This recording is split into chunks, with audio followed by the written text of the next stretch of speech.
It's Wednesday noon. I'm starting to get a little bit hungry. I'm going to have to go eat some of my potato soup in a few minutes. Sun is shining. It looks beautiful out there. Don't know what the temperature is. Now, first of all, my eyes are burning. They're watering. So just bear with me if I start using my Kleenex for the sniffles. I have a special story for you today. Been wanting to tell this one for a long time, but sometimes you hesitate because of the subject matter you're discussing. In this case, I want you to concentrate on the person I'm talking about, not the issues behind the person, but the lady that I'm going to tell you about. Now, I wrote it this morning. I wanted to write it out because I felt like I could do better if I was reading it than trying to recall, because this goes way back. So, I'll call this The Children of the South. First, I want to show you a picture. And you see beside me my Norman Rockwell book. That's one of those great big books. It is heavy. And I took this picture out of the book. And I want you to concentrate on it while I get started with my story. Now, wouldn't you know Okay. Take a good look at this picture. I think you will know what it represents. Come on now. I don't want all that glare. Okay. Maybe that'll get it. Okay. But you see the little girl. You see what appears to be two officers in front of her. Now, I'm going to read the story. Just hold on while I pick it up. Okay. This is a story about Margaret Anderson, a lady born and raised in Kentucky who married and taught a business ed class in a small Tennessee school. I was living in Clinton, Tennessee about 1991 when I decided to take on the project of researching my family history. With the help of computer technology, which was in full swing, I was ready to find out who my ancestors were and where they came from. About a year later, I had compiled enough material to put together my own account of my family history. The newspaper office printed 60 copies for me. These were sold to cousins far and wide who were interested in the information. My sister had moved into a cute little two-story house located on Eagle Bend Road. It was 1943, during the war. Now I'm going backwards. During the war, when my family moved to Clinton, Tennessee. We thought anyone living on Eagle Bend was rich because these were the prettiest houses in the town. On the other side of the road from my sister, the houses backed up to the Clinch River. Back in the 1930s, a dam was built by the federal government to provide hydroelectric power to the Manhattan Project in Oak Ridge, Tennessee, a major war effort. During the 1990s, while still working on my family history project, I met my sister's neighbor. She happened to live in one of the beautiful homes that backed up to the Clinch River. Her name was Margaret Anderson. I was familiar with her name. She was a retired school teacher working on her own family history. Margaret read my book and insisted I send a copy to the Filson Club in Louisville, a family history library. I was invited to her home by the river. It was beautiful, just as I had remembered the home from my childhood. That was when I learned who Margaret Anderson really was. At one point in history, she was a very famous person. This is where my story began. Clinton, Tennessee. It was the first southern town to integrate its schools. The Clinton 12, as they were called, were 12 black students who were attending this local high school in 1956. Margaret Anderson was the teacher who soon became a guidance counselor for these 12 students. A federal court ruling soon declared the high school desegregated in 1956. My first child was born that year. I was living in Louisville, Kentucky, far removed from the desegregation issues in Tennessee, the town I remembered from childhood. It seemed like overnight, the number one topic for the news media was the integration of black students in Clinton, Tennessee. I was familiar with the widespread news because my family lived there during the war. My 3 sisters and I had attended the school being discussed by the news media. The desegregation issues in this small town was headline news in every newspaper. Every morning, Margaret was joined by the Baptist church minister, Paul Turner, a friend of my family, and the National Guard officials to escort the Clinton 12 to school for their safety. Margaret became the unofficial guidance counselor for the Clinton 12. It was an uprising in the people of the South had never seen before.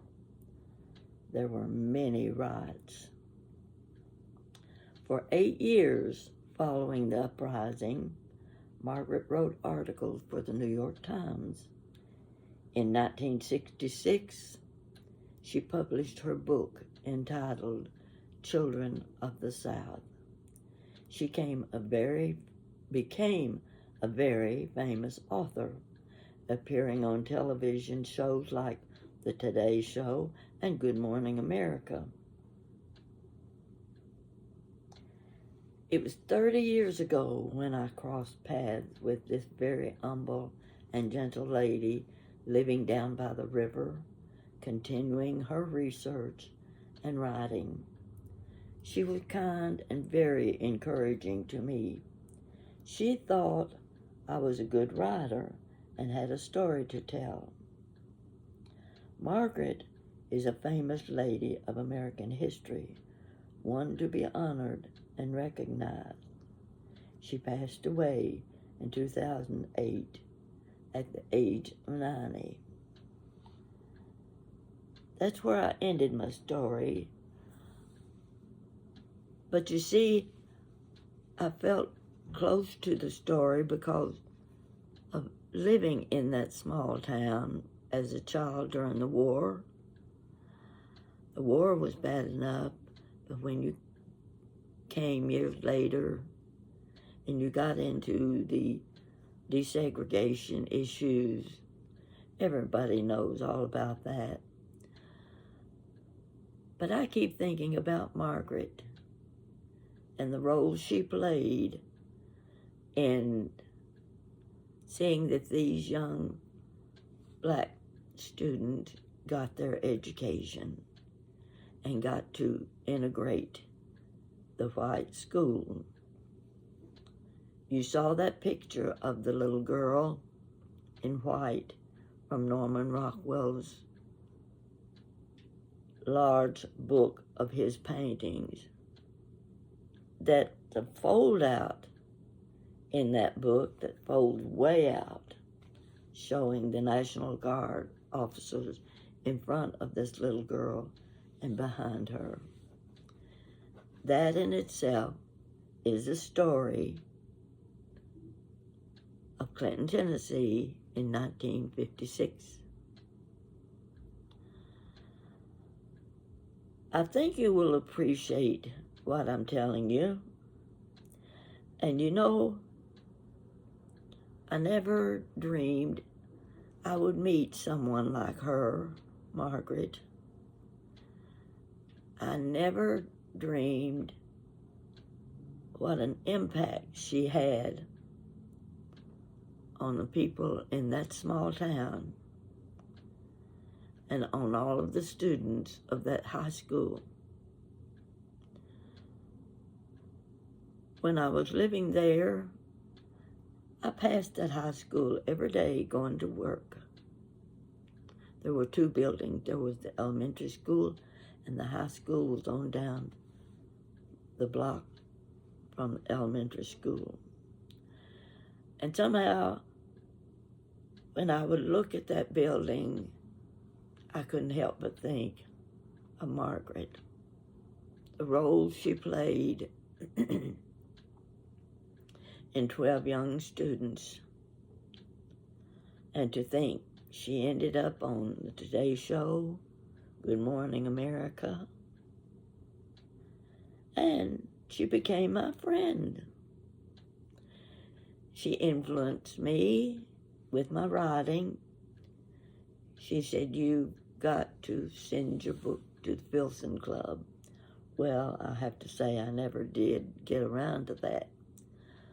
But with her encouragement and others like her, I continued doing my family history, and I continued turning my family history into short stories. Now I'm on YouTube. I'm telling you the stories.